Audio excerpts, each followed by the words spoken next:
Hello, nice to be here. Yes, my precious scholars, you're welcome. So, right now we'll be talking about marketing environment as a topic. Marketing environment. Marketing environment is the environment in which you carry out your marketing activities, you carry out your marketing functions. You have to be very careful of the marketing environment because yes, it can offer strengths, opportunities, as the case may be, or weakness or threat. So you can use each to your advantage. And the thing about your marketing environment is it can affect the success or failure of your business. It can do that. It has a very strong decision, a strong consequence on your business. So these marketing environments are classified as micro and macro environments. First, let's talk about the micro environment.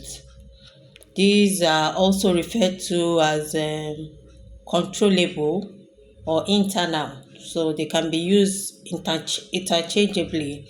Internal, controllable, micro, whichever you call it, they are referring to the same thing.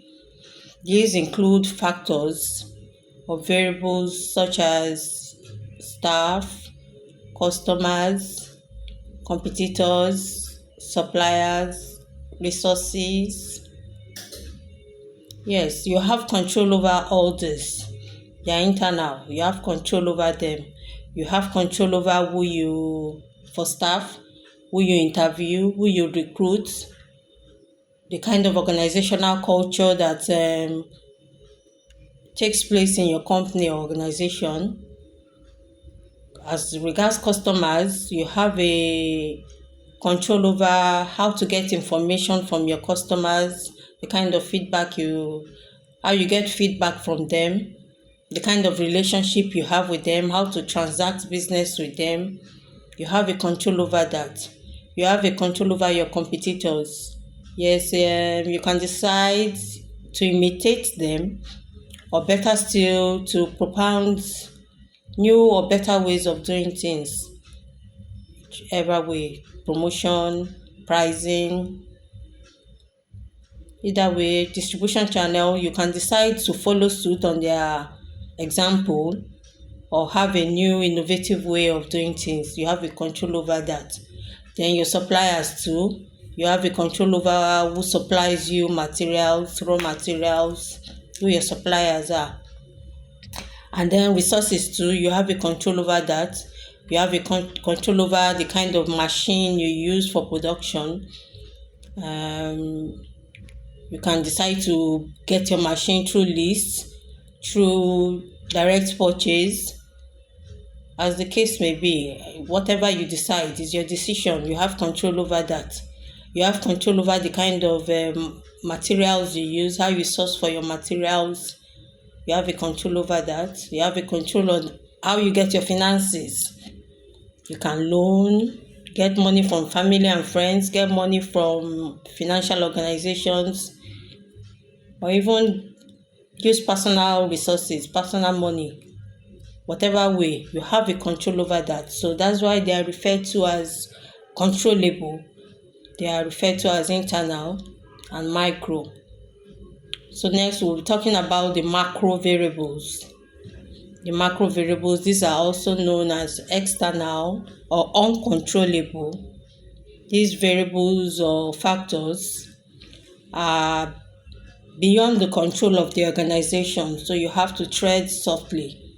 These can be, like I said, your strengths or opportunities, and they can be threats or weaknesses. So whichever one it is, you use it to your advantage and try and get the best out of it. So these macro variables, they are also, the acronym PESTLE is used for it. PESTLE, PESTLE, yes, PESTLE, which stands for political, economic, socio-cultural, technology, legal, then lastly the environment.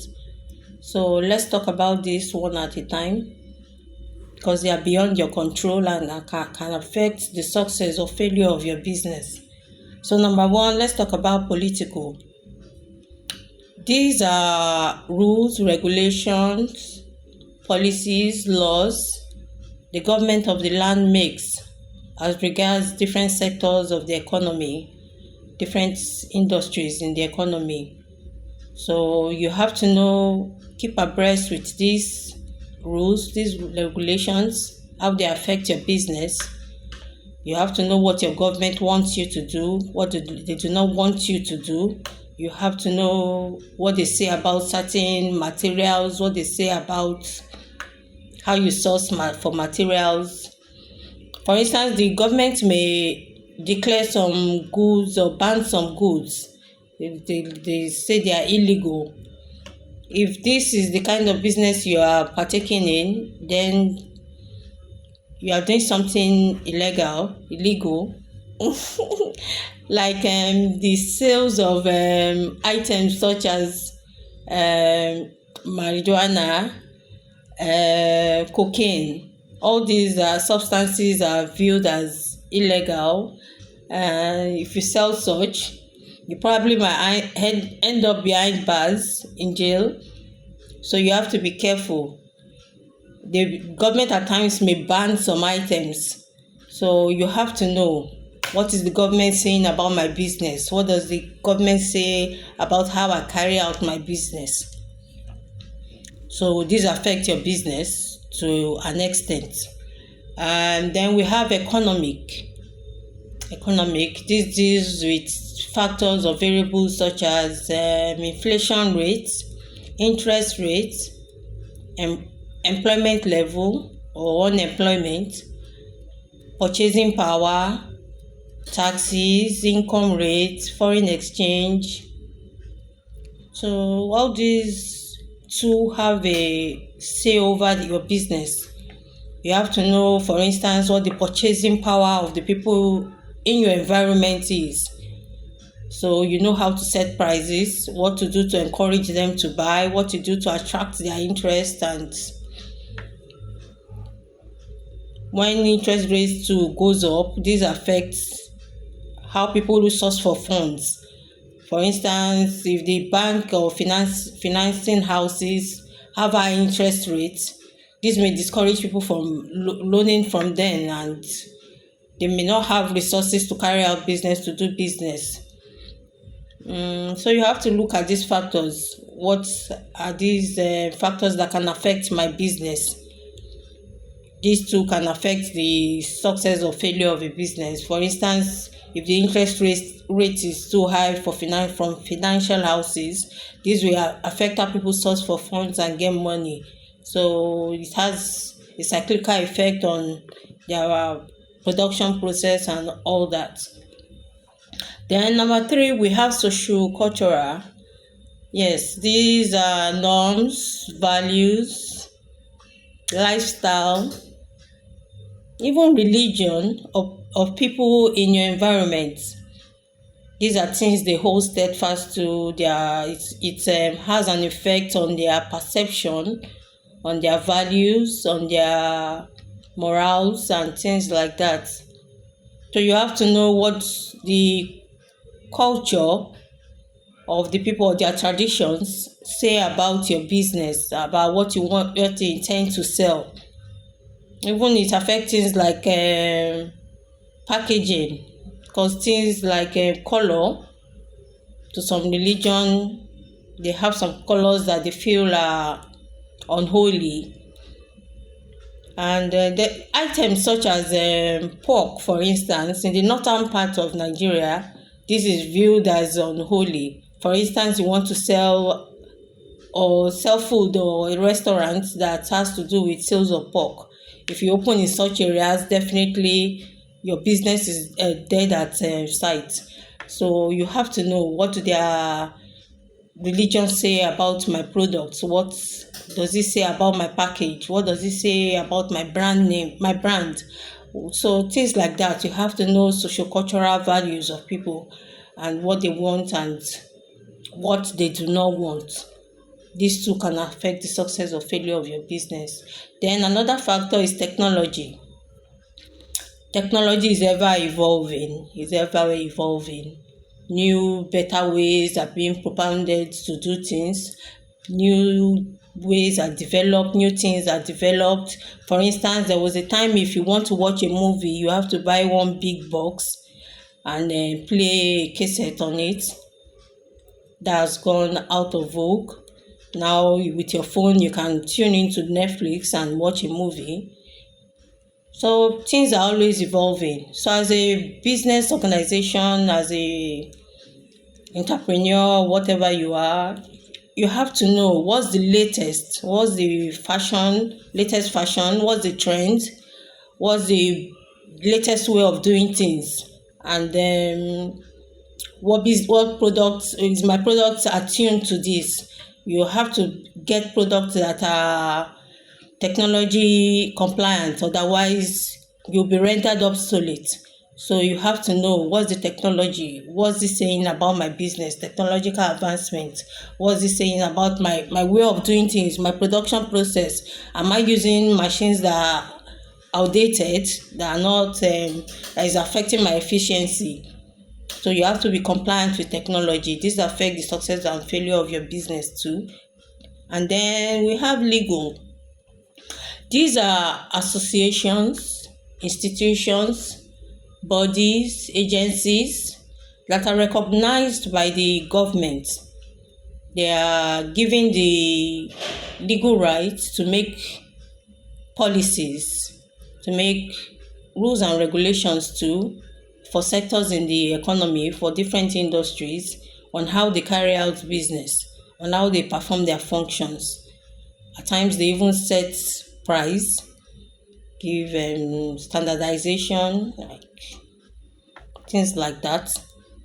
So you have to know what agency or institute is in charge of my sector, is in charge of my industry, and be compliant with them. There are different agencies for different, I guess every trade has its agency or institute that is governing it. Pepper sellers, they have association. Tailors, they have association. Even as a marketer, I have an association, or do I call it an institute, that I belong to as a professional body. There is Nigerian Institute of Marketers, Nigeria, National Institute of Marketers, Nigeria. And you have to be a member as a marketer, so you can professionally be attuned with the trade. So these are bodies. They are bodies. They are in charge of every sector, every industry, every trade. So you have to be compliant with them. Their decisions affect your business. So you have to know what they are saying. Otherwise, this can lead to you being banned, you being suspended, because they have the legal right to do that. So you have to be abreast with them and know what is happening in your trade. Then we have the environment. This is the environment in which you carry out your functions. You carry out the marketing activity, you do your business. You have to know things about the environment. For instance, the ozone layer is depleting, and people are saying different things about that. So you have to be socially responsible by producing eco-friendly products. You use eco-friendly materials to produce your product. You do things in the right way, not harming the greenhouse more. So you look at things like that. Even you look at the environment you want to carry out business. Are there environmental factors that will affect my business negatively? For instance, is the place always flooded? Is there earthquake? Is there, things like tsunami? You look at things like that. Will it break my office or swallow my office up? Will it swallow my plant up?